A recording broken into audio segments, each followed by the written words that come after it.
Here are two runners, Alice and Bob.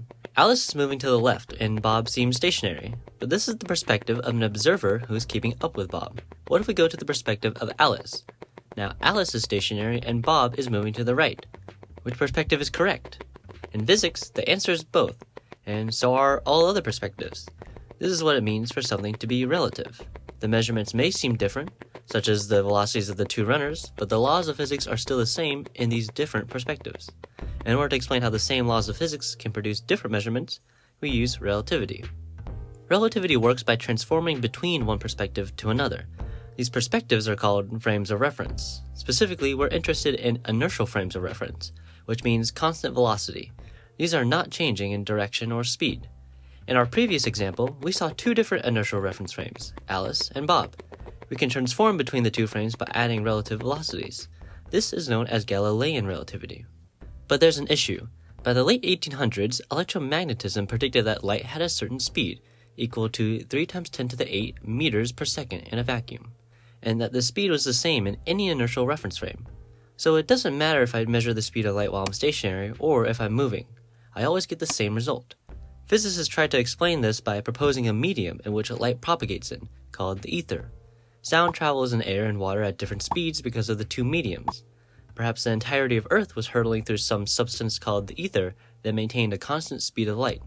But this was disproved by Michelson and Morley in 1887 using the Earth's rotation to measure the speed of light under high velocities. So we needed a new type of relativity, one that obeyed two postulates. 1. The principle of relativity, that all laws of physics take the same form in all inertial frames of reference. And 2. That the speed of light is constant in all inertial reference frames. With just these two principles, we're prepared to form our theory of special relativity. Hope your brain's ready for a workout. Let's do some thought experiments. Consider two mirrors and a ray of light bouncing between them. This effectively makes a clock in that we can measure regular intervals of time, the time it takes for the light to return to its starting position. What if the clock starts moving? Well, this is an inertial reference frame and obeys the same laws of physics. From the frame of being co-moving with a light clock, say an ant riding on the mirror surface, the time interval would still be the same. But if we adopt the perspective of a stationary observer external to the light clock, we see the light beam takes a triangular path. Invoking the second principle of special relativity, if the speed of light is constant but the distance is now greater, then the time intervals must also be greater. Thus, an observer moving relative to the light clock would see that the clock is going slower, with a factor of 1 over the square root of 1 minus v over c squared. This is also called gamma, or the Lorentz factor, and this effect is called time dilation. To distinguish between the two times, we call the time an object measures in its own frame, in which it believes to be the one at rest, as the proper time. Similarly, we can do this for space. Imagine a ruler moving relative to you. You can measure the length of the ruler if you know its velocity and the time elapsed for the ruler to move from one end to another. In your frame, it's your proper time that you're measuring. Thus, the length of the ruler in its rest frame would be with the time dilation included. This length is called the proper length. By substituting our time dilation formula, we find a similar relation for the length contraction, as the length of objects moving relative to you get compressed in the direction of its relative velocity. Thus, two different inertial frames of reference with a non-zero relative velocity between them observe space and time differently. This is so very different from our view of the world that you've probably thought of some apparent paradoxes already. We don't see these relativistic effects of time dilation and length contraction because the speed of light is so high that the gamma factor is essentially 1 for the speeds that we are familiar with. Let's take a look at a few of the most notorious paradoxes, starting with the twin paradox. Alice and Bob are two twins. In order to test special relativity, Alice shoots off in a rocket at a constant speed away from Bob. From special relativity, we know that Bob would see Alice's clock go slower. In other words, as Bob ages 1 year, Alice would only age half a year. Now, Alice zips back to Earth at the same speed, so Bob still sees that Alice ages slower. When they get back, the two twins will no longer be the same age. Bob will be much older than Alice. But what about Alice's perspective? According to Alice, Bob is the one that is moving, so when Alice gets back, Bob will be the much younger one, and Alice will be the one that's older. Which perspective is correct? This is very subtle but important. Special relativity is only valid in inertial reference frames, in which the speed and the direction is unchanging. The rocket that carries Alice experiences an acceleration when it turns around, so it is no longer a valid inertial reference frame, and thus will not obey special relativity. In order to account for accelerator reference frames, we need different methods. Specifically, we can use the relativistic Doppler effect. The Doppler effect occurs when waves are stretched or compressed due to relative motion, and which is why a siren sounds more high-pitched as it's moving towards you than away. This is based on relativity, and by applying special relativity, we get a new formula for the Doppler effect. By applying the relativistic Doppler effect onto time intervals of the clocks in the twin paradox, you can resolve the paradox and show that Bob will be the older one, and Alice will be younger when she returns. Try it yourself. Another paradox is that of simultaneity, or when two events occur at the same time. Consider Alice is now on a train holding two flashlights. She turns on the flashlights at the same time in her reference frame.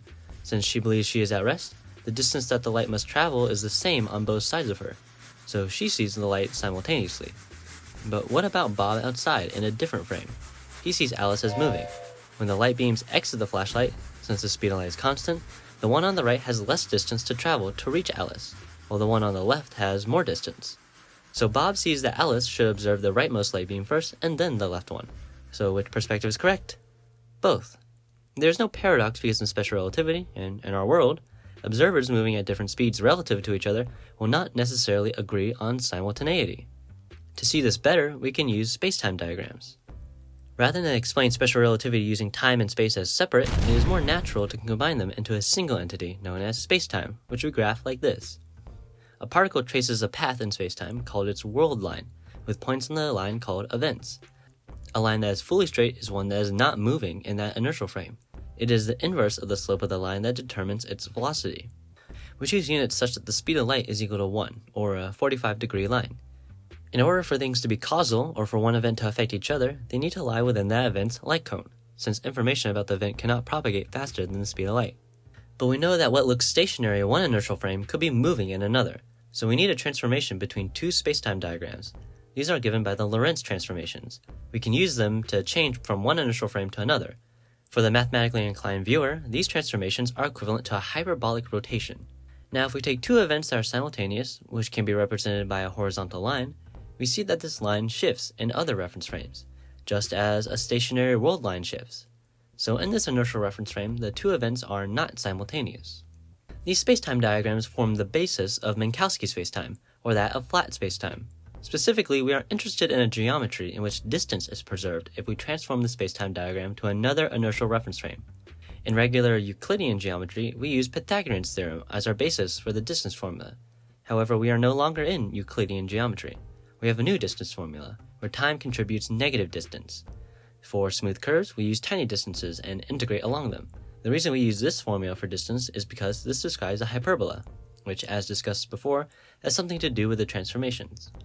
We call this quantity the proper distance and can divide it by the speed of light to obtain the proper time. Note that if c is equal to 1, it is defined that the proper distance, or anything moving at the speed of light, is 0. Taking the square of the distance, if it is more than 0, it is called space-like separated, which is a forbidden path. If it is less than 0, then it is called time-like separated, which means causality between the two events can occur. This Minkowski geometry is particularly helpful when we describe it in terms of matrices and vectors, specifically that of 4 vectors. I'll leave the vector analysis for another video, but before we finish off, you've all seen this equation. Energy is equal to mass times the speed of light squared. But where does this equation come from? Well, it actually comes from special relativity. To see why, let's look at what happens when we take a displacement 4 vector and turn it to a velocity 4 vector. We take the derivative with respect to the proper time. So the 4 velocity is how fast the particle moves through space-time. Our formulation of Minkowski geometry requires that for massive particles, this propagation through space-time is constant, such that the magnitude of these vectors is -1, or converting back to standard units, the speed of light. In other words, a stationary object is not truly stationary with respect to space-time.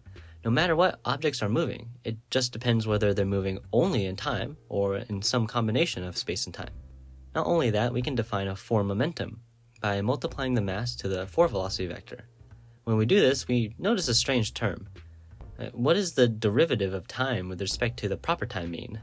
These parts correspond to our regular understanding of momentum. It's a 3 velocity times mass, or rather, relativistic momentum. But let's say we're in the particle's rest frame, so its velocity is 0. Turns out from classical mechanics that this term corresponds with a particle's energy, which you can see by expanding it out with a Taylor series.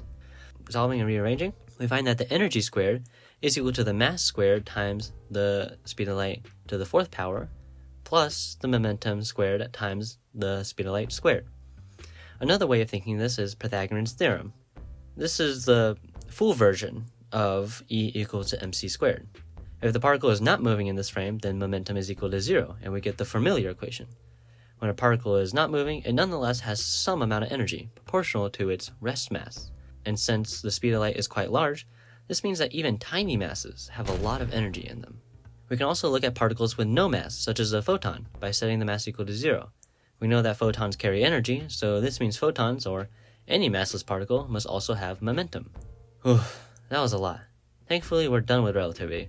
There's nothing more general than that, right? Nothing that deals with accelerating frames of reference, which maybe is equivalent to gravitational fields. Oh boy. Thanks for watching. This is part 1 of a series I'm doing on introducing modern physics at the college level to everyone. If you have any questions or other topics you'd like to see, feel free to leave a comment. Peace.